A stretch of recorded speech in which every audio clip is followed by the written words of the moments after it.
Hello guys, sabihin ko lang sa inyo guys, dito sa South, ubod talaga ng korupsyon.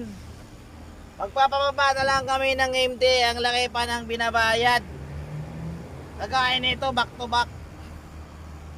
Ayan o, kailangan mo pang dadalhin sa stacker yan para ipabaliktad, tapos magbabayad ka ng 100. Ngayon guys, sobrang haba ng pila niyan. Yan, kagaya niyan, nakabaliktad yung harap niyan.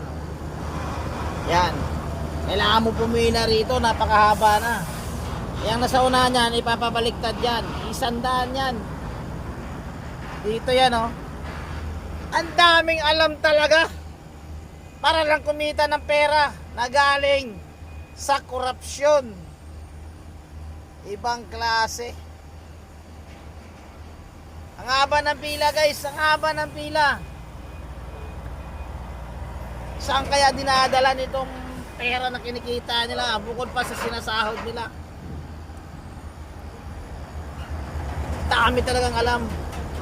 Imbis na magpapababa ka na lang ng MT, makapagsoli ka na,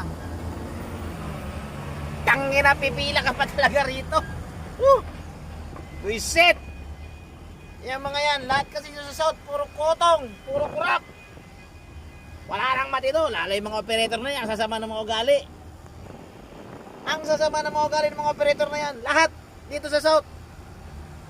Lahat ng operator dito sa South, masasama lahat ng ugali. Sa totoo lang. Pasensya na sa bunganga ko, pero napaka ang sasama na ugali. Ang sasama na ugali ng mga operator dito lahat sa South. Walang matino. Yan ang masasabi ko. Walang matino.